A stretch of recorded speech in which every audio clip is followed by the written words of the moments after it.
कल मैं ये गूसबेरी लेके आया था ना, आंवला, क्योंकि इसका हमने ड्राई करके पाउडर बनाना है। काफ़ी जल्दी हो जाता है काम। यानी इसको जो है ना क्रश करता हूँ मैंने जो है ना ऑलमोस्ट सारा कुछ फिनिश कर दिया इसमें। बाकी है इनको स्टीम दे के थोड़ी इसको चॉपर के अंदर डाल। मैं गूसबेरी का जो अचार है ना हमारा रेडी हो चुका है, ये देखें। ये भी इसकी कटिंग शुरू हो गई है माशाल्लाह। बहुत ज़्यादा हो जाना है। आपने आजकल प्रोटीन लेनी होती है, साग खाने वाला बंदा मुझे लगता है अब हमारे घर में अकेली मैं ही रह गई हुई। जान एक आध चम्मच लेता होता है, तो यहीं पे बैठ के इसकी कटिंग भी कर लेते हैं आराम से पोशनी में। ये देखें, ये ऐसा पाउडर हो गया, बिल्कुल इसका बारीक पाउडर हो गया।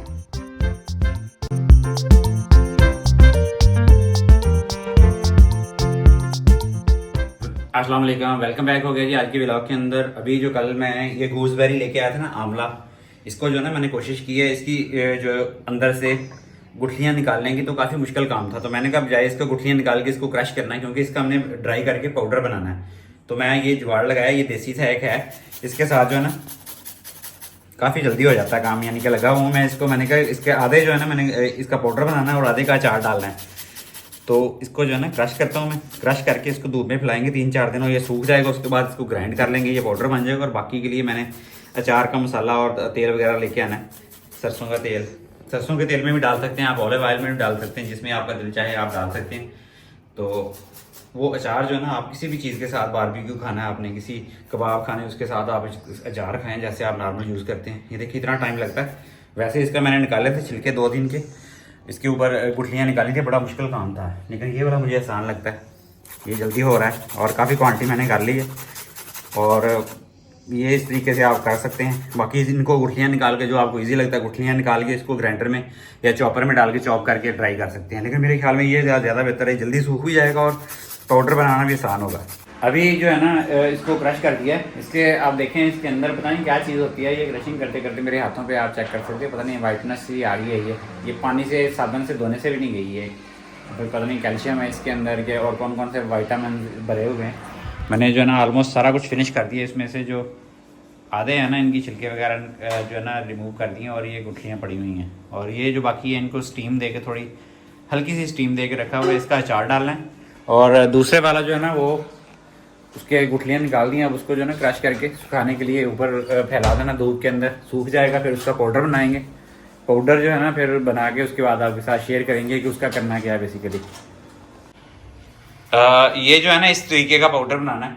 पाउडर नहीं है बेसिकली, थोड़ा सा चॉप करना है इसको। और ये ऐसे हमने छिलके ला किए थे। मैंने इसको कर रहा था, ग्रेटिंग कर रहा था इसकी, कद्दूकश जिसको कहते हैं, वो करने के लिए थोड़ा सा मैंने किया था। लेकिन उसके साथ ही जो है ना वो मेरा हाथ कट गया उसके ऊपर करते करते। फिर मैंने कहा नहीं, इसकी ऐसे ही जो है ना छिलके उतार लेते हैं, उसकी गुठलियाँ निकाल लेते हैं। गुठलियाँ निकाल के इसको चॉपर के अंदर डाल के ना, इसको चॉपर के अंदर डाल चॉप करते हैं। आप देखें इस तरीके से ना इसको,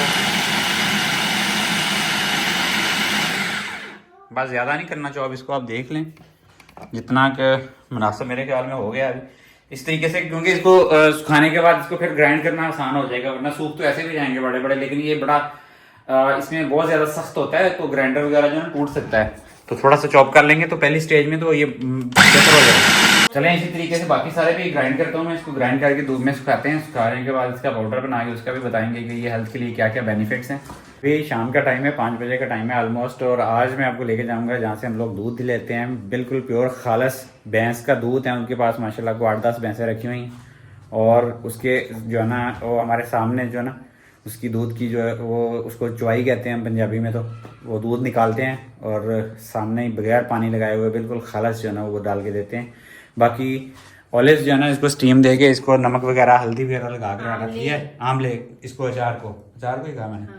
हम इसको ना नमक वगैरह हल्दी वगैरह लगा के रख दिया है। अभी जो है ना इसका ऑयल वगैरह हम सारा कुछ लेके आ गए हैं, सरसों का ऑयल। उसको वो क्या करना होता है, वो हम पता नहीं उसको क्या कहते हैं, हम तो गरम करते हैं ऑयल को। उसके अंदर रोटी का कोई कच्चे आटे को ना उसके अंदर फ्राई करके, उसके अंदर जो है ना वो प्याज वगैरह भी फ्राई करते हैं। प्याज वगैरह फ्राई कर लो या कच्चा आटा फ्राई कर लो। रोटी का टुकड़ा भी लोग करते हैं। मैंने तो लास्ट टाइम जो उसको किया था ना कि वो छोटी सी रोटी बेल के जब ऑयल गर्म होना शुरू हो गया तो वो उसी तरह छोटी सी टिक्की वो उसके अंदर डाल दी थी। वो पकती पकती वो आराम से गर्म होती रही है।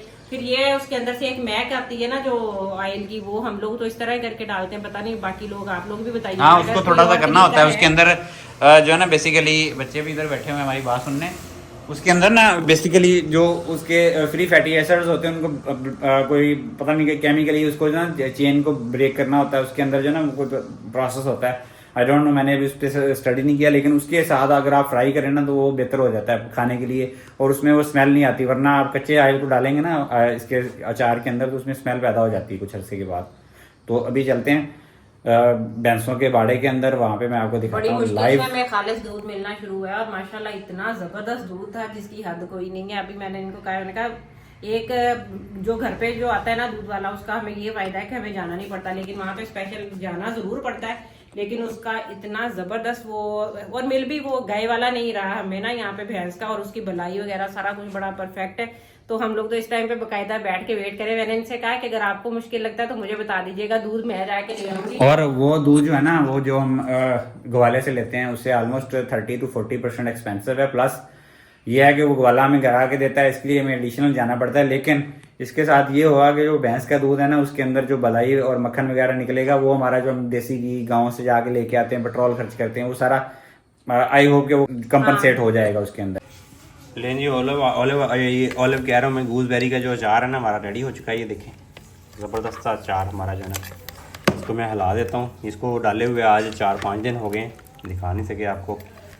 ये देखें, इसको आप किसी भी चीज़ के साथ खा सकते हैं। इसको मैंने इसके अंदर जो है ना, मैंने लहसुन वो भी डाला हुआ है, लहसुन का अचार भी, दोनों मिल के जो है ना बड़ा ज़बरदस्त कम्बिनेशन कर सकते हैं। और ये मैंने आज निकाला है खाने के लिए बेहतरीन सा। वेलकम बैक हो गया जी। अभी हम काफ़ी टाइम के बाद ही व्लॉग बना रहे हैं। तबीयत ख़राब है, आपको पता ही है कि पाकिस्तान में जो एयर क्वालिटी इंडेक्स है ना, हमारे एरिया में 280-290 के करीब जा रहा है। लाहौर में तो 400 प्लस है, जिसकी वजह से करके पूरे घर वाले हम लोग चेस्ट इन्फेक्शन, गले की और जलन, आंखों में नाक में जलन हो रही है। और ये जो है ना, आपको पता ही, जब तक एयर क्वालिटी बेटर नहीं होगी ये ऐसे ही चलना है सिस्टम, और इसका कोई हमें कोई हल भी नज़र नहीं आ रहा। अभी मैं सर्च कर रहा हूँ उस पर एयर प्योरीफायर के ऊपर के जो हवा को साफ़ करने वाले हैं ना, वो अच्छी क्वालिटी के।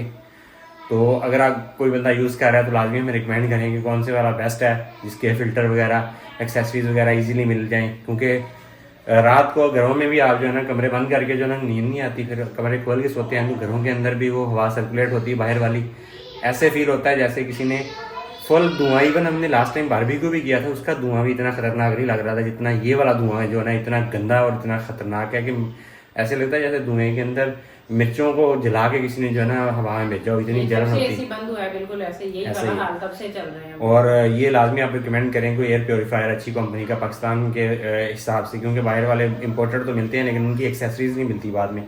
बाकी हेजीनेस तो वैसी की वैसी है, और ये जब तक मौसम ख़राब नहीं होगा, सही नहीं होगा, उस वक्त तक बिल्कुल भी ख़त्म नहीं होने वाली। और इसकी ख़त्म होने की एक ही रीज़न है कि बारिश हो जाए अच्छे से, लेकिन वो होने के चांस नहीं है। अभी हम लेके आए सामान वगैरह, हमारा जो है ना साग रेडी हो गया है, मैं आपको दिखाता हूँ।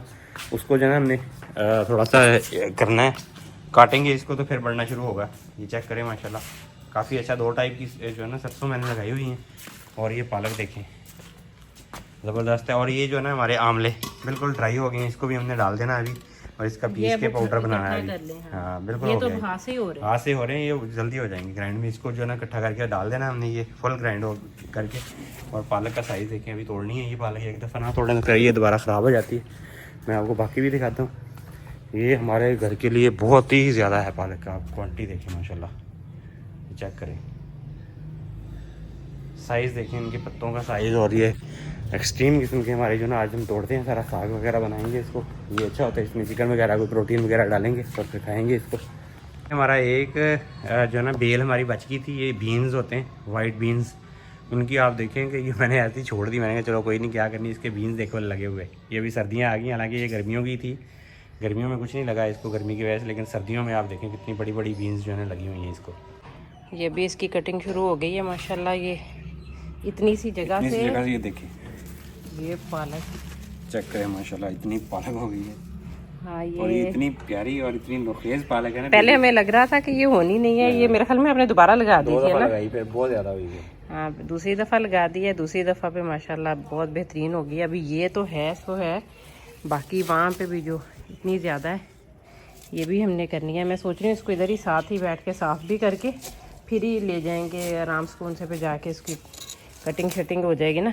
प्योर ऑर्गेनिक पालक, इसको कुछ भी नहीं डाला हुआ। देखिए इसमें जो खाद में डालता ना वो भी इसमें ऑर्गेनिक तैयार की होती है मैंने। वो अपनी जो सब्जियां वेस्ट होता है ना, हमारा किचन का वेस्ट जो होता है, छिलके होते हैं इसके, हमारे फ्रूट्स वगैरह के, वो सारे डाल के इसमें किए जाते हैं। और इसका कलर भी इतना प्यारा। हालांकि ये चीज़ें ये नहीं है कि बाजार से नहीं मिलती, बाजार से भी आराम सुकून से मिलती हैं, लेकिन आप अंदाज़ा करें कि बाजार में जो आई हैं, कभी किसी ने इस चीज़ की ज़रूरत ही महसूस नहीं की होगी, किसी से पूछा होगा कि ये जो वेजिटेबल्स आती हैं ना, ये कहाँ से आती हैं।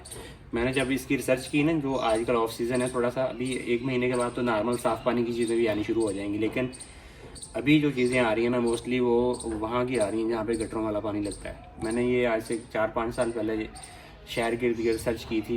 ये जितने भी पालक, मेथी, मूलियाँ, शलजम आजकल आ रहे हैं, सारे गटरों वाले पानी के आ रहे हैं। और ये उस वक्त मेरा दोस्त था, उसने मुझे मशवरा, उसने कहा, मैंने उसको फोकस किया, मैंने कहा यार सब्जियां भी खानी चाहिए चिकन मटन के साथ। उसने मुझे कहा कि ये सब्जियां तो बिल्कुल नहीं खानी चाहिए। जब मैंने जाके देखा लिटरली, तो उसमें गटर का इतना पानी खड़ा हुआ था। उसके बाद दिल चल गया मेरा सब्जियों से। उसके बाद फिर हमने कोशिश की कि जो कुछ यहाँ पे कर सकते हैं ना, वो उतनी हम वेजिटेबल जो है वो ग्रो करें। अभी हम लोगों ने साग जो है जितना हमारा पॉसिबल था ना, मैक्सिमम हमने निकाल लिया, क्योंकि ये ना हो कि अगली दफ़ा फिर दोबारा हो नहीं, तो इतना बहुत ज़्यादा हो जाना है। आपने आजकल प्रोटीन लेनी होती है, साग खाने वाला बंदा मुझे लगता है अब हमारे घर में अकेली मैं ही रह गई, विजान 1 आध चम्मच लेता होता है। मैंने इनसे कहा यही बहुत है, पालक वो अलग से है। इसकी इतनी ज़बरदस्त है ना, हाँ चेक करें। और यहाँ पे ये ना अच्छे तरीके से नज़र आ जाता है ऊपर। हम लोग यहाँ पे बैठे हुए हैं, तो मैंने कहा कोई जो घास का पत्ता शत्ता कोई इस तरह की चीज़ होगी तो यहीं पे बैठ के इसकी कटिंग भी कर लेते हैं आराम से रोशनी में स्पून से। तो फिर इसके बाद जाके इसको पकने के लिए रख देंगे, क्योंकि आज ही ये तो पहले कह रहे थे कि हम करेंगे इस तरह के, इसको कल बना लेंगे, मगर मैंने सोचा कि आज हमने इसको कटिंग की है ना इसकी, तो साथ ही इसको हमने ताज़ा बना लेना है। बना के फिर इसको ज़बरदस्त सा तड़का लगाएंगे और फिर खाएंगे मकई की रोटी के साथ। और किसी बंदे ने एंजॉय करना हो तो आके खा ले। बाकी ये है कि हमारे घर में ये पिछले साल भी हमने, मेरे ख्याल में जितना साग बनाया हमने अपने घर का बनाया था, और बहुत ज़बरदस्त सा इतना मज़े का बनता होता है। और मैंने जो है ना इसको पूरा नहीं तोड़ा, लेकिन थोड़ी जगह से तोड़ा है, अभी भी बहुत बड़ा हुआ है। बहुत ज़्यादा मैंने 2-3 दफ़ा लगा दिया था, उसकी वजह से जो है ना बहुत ज़्यादा वो हो गई थी क्वांटिटी उसकी। ये जो है ना ड्राई आमले का पाउडर बनाने के लिए इसको मैं ग्राइंड करता हूँ, इसमें डब्बी के अंदर लगा दिया मैंने इसको, अभी ग्राइंड करता हूँ। ग्राइंड करके आपको दिखाता हूँ कैसा पाउडर बनता है। अभी खुश्क हो गया वैसे तो ये।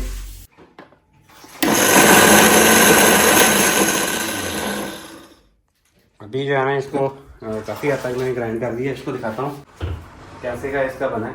बहुत जल्दी हो गया है, हाथ ट्राई करके ज़रा 1 मिनट पकड़े, इसको जो है ना आगे दिखाता हूँ। ये आसानी से हो रहा है, ये देखें, ये ऐसा पाउडर हो गया, बिल्कुल इसका बारीक पाउडर हो गया है। ऐसे ही मैं सारा करता हूँ, सारे बार इसको ग्राइंड कर लेता हूँ और फिर आगे फेशियल करता हूँ। ये एंटीऑक्सीडेंट, पावरफुल एंटीऑक्सीडेंट बन रहा है ये। अभी सारा ऐसे ही करके, ये बाउल भरा हुआ है पूरा। ये मेरे ख्याल में 2-3 किलो थे, इतने तो हैं, है ना। ड्राई होके इतने हो गए हैं, ये 1 जार ही बनेगा।